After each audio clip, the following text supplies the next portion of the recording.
예레미야 19장 14절에서 20장 6절까지 말씀을 살펴보도록 하겠습니다. 예레미야는 흰놈의 아들 골짜기에서 돌아와 여호와의 집들에 서서 그곳을 드나드는 모든 백성들 앞에서 여호와의 말씀을 선포합니다.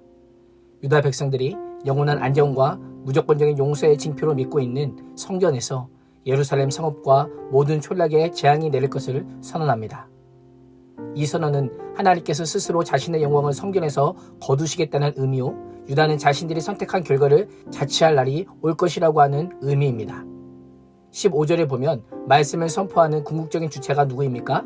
만군의 여호와 이스라엘의 하나님입니다. 우주 만물을 다스리시며 신실하게 언약을 이행하시는 하나님께서 여호와의 말씀은 반드시 성취될 것이다 라고 하는 사실을 강조하고 있습니다. 예루살렘뿐 아니라 유다의 모든 성읍에 하나님의 재앙이 임하는 이유가 무엇입니까? 15절은 그들의 목을 곧게 하여 내 말이 듣지 아니함이라 라고 말씀합니다.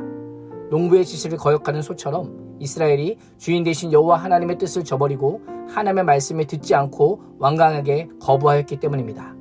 바수는 여호와의 성전의 총감독으로 성전에서 하나님의 심판을 선포하는 예레미야의 예언에 대해 시급하게 조치를 취할 필요를 느꼈던 것 같습니다. 그 예언이 성전의 질서를 어지럽게 하고 가장 안전한 장소인 상징인 성전이 무너진다고 하니 충분히 사람들을 동요시킬 수 있다고 생각했습니다. 예레미야를 어떻게 처리할 것인가에 상부에 보고되었을 상황이 추측되게 됩니다. 예언함을 들은 제사장 바술은 예레미야를 거짓 선지자로 여겨 때리고 목에 씌우는 나무고랑을 채워 예언하지 못하도록 감금합니다. 그렇게 하면 하나님의 말씀을 가질 수 있을 것이라고 생각한 것입니다. 바술이 취한 조치는 겉으로는 성전의 질서를 유지하려는 목적이지만 궁극적으로는 하나님의 말씀을 인정하지 않을 뿐 아니라 하나님의 말씀을 하찮은 것으로 매도하는 것이었습니다. 오늘날에도 하나님의 말씀이 선포되지만 그 말씀을 인정하지 않는 것을 넘어 경멸하고 거짓된 것이라고 여기는 자들이 있습니다. 바수이처럼 자신이 가진 권위로 성경의 권위를 막으려 하지만 전능하신 하나님의 말씀을 인간의 힘으로 막으려는 어리석은 행동에 불과합니다. 인간이 아무리 막으려 하고 인정하지 않아도 선포된 하나님의 말씀은 그대로 실현되고 성취될 것입니다. 밤새 감금되어 있던 예레미야는 다음날 풀려납니다. 여호와께서는 여호와의 말씀을 거부하고 감금한 바술에게 사방의 두려움, 사방에서 오는 공포란 뜻의 마골 밉사빔이라고 하는 이름을 주십니다. 마골 밉사빔이라고 하는 이름을 주신 이유는 그가 주변의 모든 친구들에게 두려움이 될 것이기 때문입니다. 주변의 모든 사람들이 칼에 죽음을 당하게 될 것이고 바술은 그것을 친히 보게 될 것이고 그로 인해 주변에는 참혹한 공포만 가득하게 될 것이기 때문입니다. 여호와께서 온 유다를 바벨론 왕의 손에 넘겨줄 것이고 그가 그들을 바벨론으로 사로잡아가거나 칼로 죽일 것이라고 말씀합니다. 성경은 바술이라고 하는 인물을 유다의 죄를 지백하여 구현하는 인물로 묘사합니다. 그는 여호와의 말씀을 전하는 참 선지자보다 거짓 선지를 좋아하는 유다요, 성전이 있는 한 안전하다고 하는 거짓 평안에 사로잡혀 있습니다. 혹시 나는 그리스도인이기 때문에 안전하다, 신앙생활하기 때문에 안전하다, 매주 교회에서 예배 드리기 때문에 안전하다라고 생각하지는 않습니까?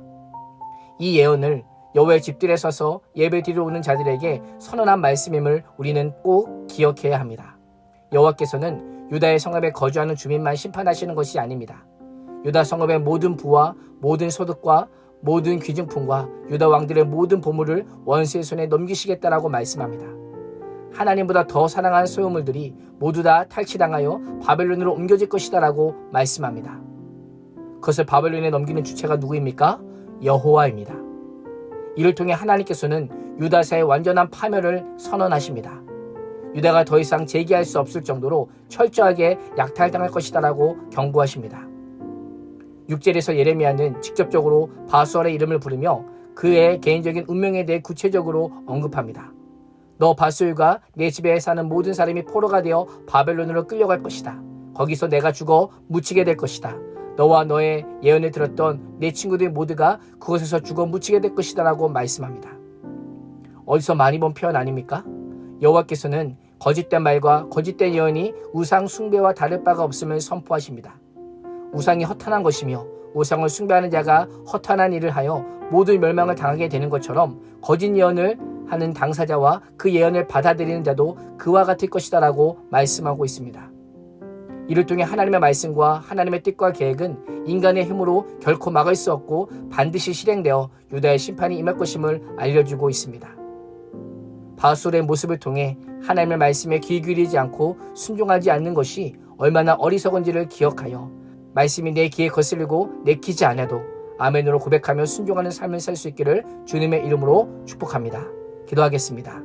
하나님, 성전뜰에서 변경되지 않는 하나님의 심판의 말씀을 선언한 예레미야처럼 세상을 향해 변하지 않는 복음의 진리를 선포하게 하시고 때로 세상이 우리를 막아서고 방해해도 하나님의 약속은 반드시 성취됨을 기억하며 오늘 하루도 순종의 자리에 서게 하여 주옵소서. 예수님의 이름으로 기도합니다. 아멘.